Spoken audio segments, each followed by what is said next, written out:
What if you missed out on the big name players like Kenneth Walker, Jacoby Myers, or what if you're just looking ahead with bye weeks here? Who are the guys you should be looking ahead to stash now before you have to spend up? Welcome back, Endgame community. I'm Pierre, here to help you again with some waiver wire pickups heading into week 6 to get ahead of the breakout. These are some players that may not help you this coming week, but they're players you do want on your bench, maybe to stash for later. So far, I told you back in the early part of the season to grab Brian Robinson before he becomes a hot commodity.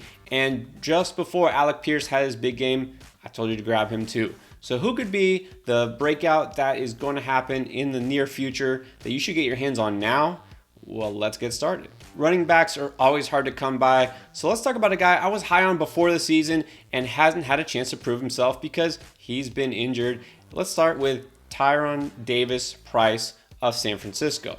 You know, they spent a third-round pick on him. You know, this is a guy who's expected to get some short yardage work initially and maybe had a chance to be that guy who kind of steps up for the 49ers. He hasn't because he's been on IR. It didn't take very long for him to get injured. And Jeff Wilson, look, he's been really good. There's no denying that, especially just now in week 5, had over 100 yards rushing. It looks like this is Jeff Wilson's backfield. But we know that all things are temporary in running back committees, especially in San Francisco.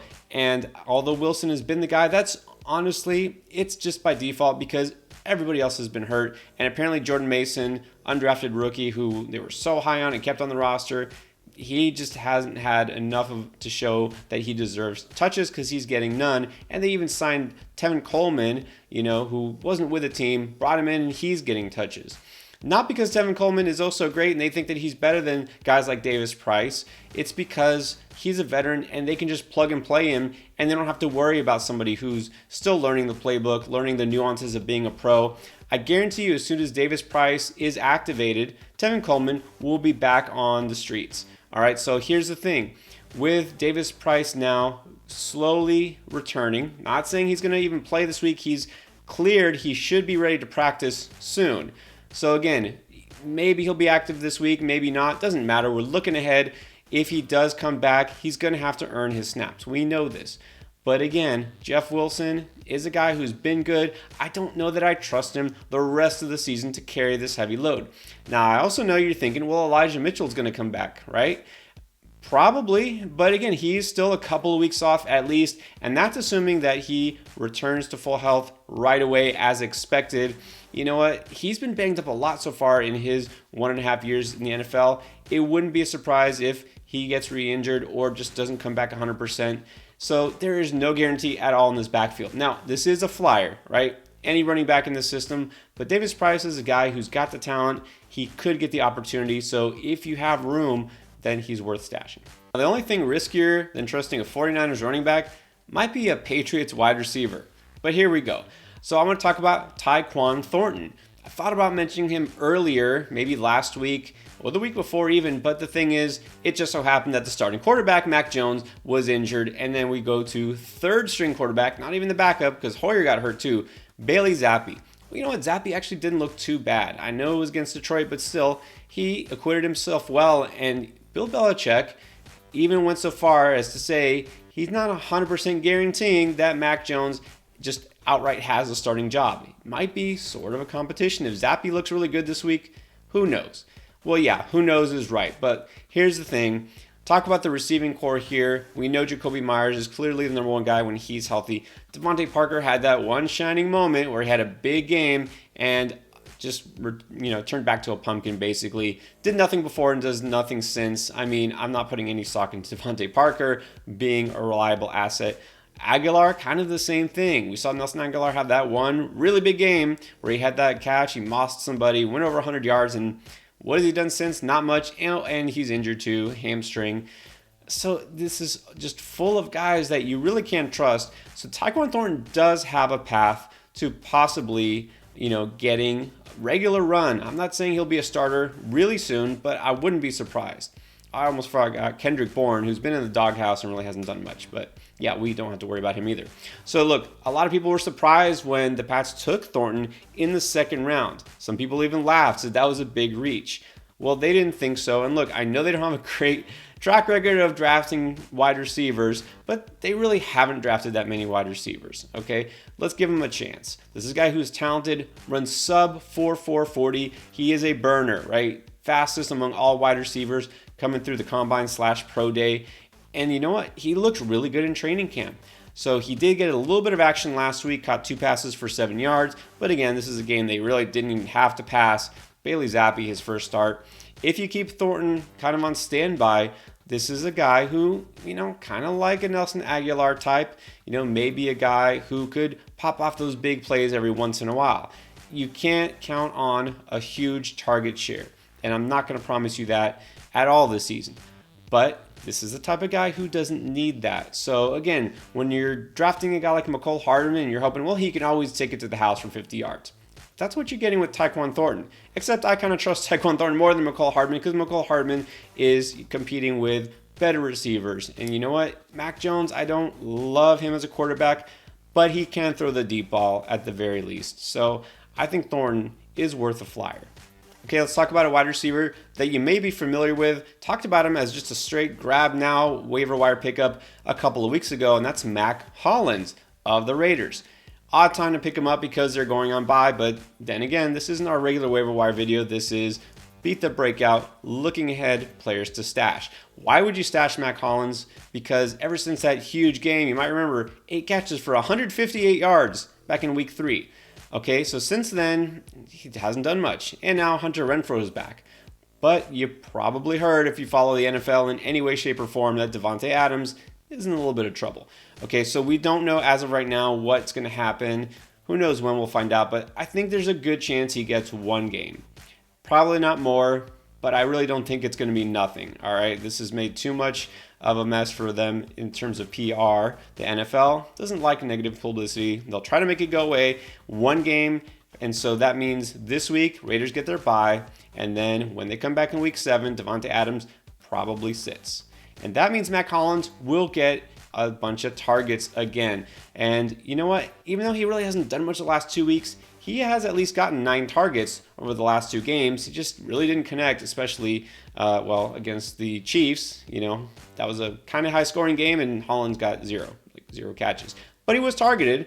I mean, look, Hollins is a guy that we know can do it. He had been getting, kind of a steady gain in targets before that breakout, and then, fell back to earth. But look, no Davante Adams. Clearly, there's a chance for him. Darren Waller's banged up too. I mean, he's got the bye, but he might not get right, and he really hasn't been that great this year. So Hollins a guy, if you're looking ahead, maybe you're going to miss some wide receivers on your team that have buys in week 7.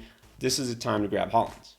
All right, let's get deep. Now, the quarterback situation has been rough this year. Either you got one of the top elite guys, or you're kind of disappointed. I mean, Joe Burrow's been disappointing. Matt Stafford's been disappointing. Tua was great until he got hurt. All these other quarterbacks have just been up and down at the very least. So what about Carson Wentz? We get a lot of questions about teams looking to improve, teams that are 1-4, 0-5 to start the season, and some of them have been writing Carson Wentz because maybe you lost Trey Lance, or you just were disappointed with whoever you had as your starter, and you said, oh, look at what Carson Wentz did the first 2 weeks. Look at what Carson Wentz has done the last 3 weeks, though. And I know he put up yardage in week 5, went over 300 again, but look at what really matters in terms of reality, and that is the fact that he didn't win the game, and in fact threw an interception at the goal line. And Ron Rivera didn't waste any time throwing his quarterback under the bus, putting in reverse, running back over him. No, I'm just kidding. He just kind of called him out by saying quarterback was a problem. But you know what? It is a problem. This, situation, I guess you could call it, with Carson Wentz here, he's really nothing more than a flyer to them. You're taking a chance on a guy that Indy was just desperate to get rid of. And now, if it's not working out and they're sitting in last place in their division while everybody else in the NFC East is looking great, why not pull the plug, tank for this season, and give a guy like Sam Howell some run? Now, Sam Howell was not drafted early at all, and in fact, he fell later than most people expected, including me. But Sam Howell has talent. He definitely has the arm talent. We know this. And he's a dual threat guy. He did a lot of running on his own at North Carolina. Now, he was a lot better the year before than he was this previous year. In 2021, his numbers kind of let down. That's why his draft stock fell. But he does have the ability, and you know what? If he's out there on a team that has nothing to play for, they'll let him run around. They'll let him take those deep shots. He's got good receivers with Terry McLaurin and Curtis Samuel and now Jahan Dotson. Hell, Danny Brown even looked decent. Okay, so this is an offense that could put up points. Maybe they switch to Hal. Maybe something clicks. Maybe he at least puts up garbage points. I think Hal, if you're desperate, of course, I wouldn't start him even if he was the starter right away.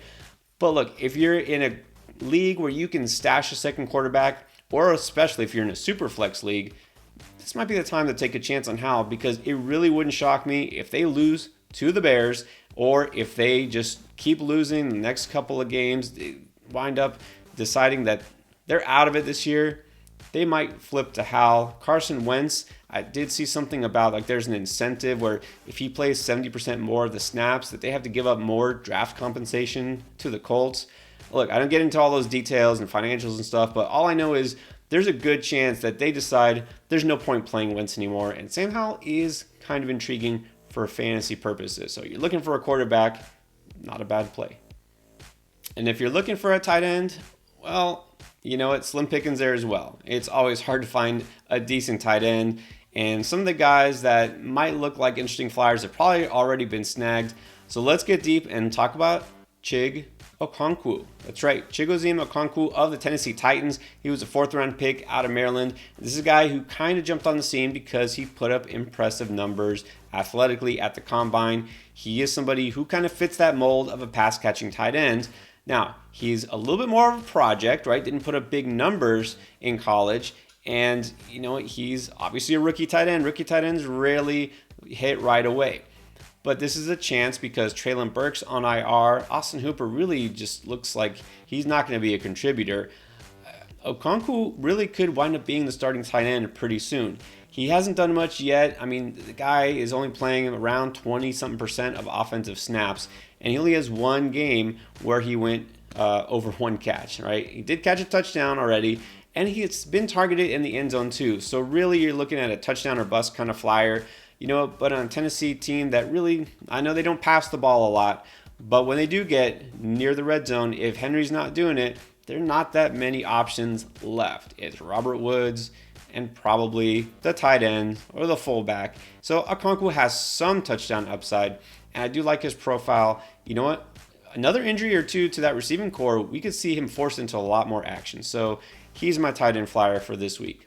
And then there's one more guy I want to briefly mention. I know Chris has talked about him in his trade videos. I think that this might be a chance to stash Dalton Schultz. Now, Dalton Schultz was drafted in a lot of leagues as a top 5 tight end. That has been a major disappointment for you. Trust me, I have a lot of Dalton Schultz. Bad luck. I mean, obviously Dak Prescott getting hurt right away, and then Schultz himself has been injured. He should play in week 6, but you're not starting him because he hasn't done much and he's still banged up. So I get that. He's been dropped in a lot of leagues. I get that.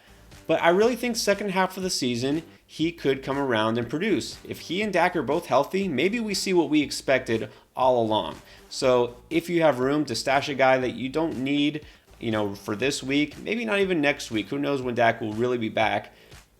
Schultz does have still top 5 tight end upside. I really believe that. So again, you got the room at such a thin position, it might be worth it. Check out the rest of our advice for week 6 with our playlist. Start, sit advice, trade advice, waiver advice, everything you need to win in fantasy.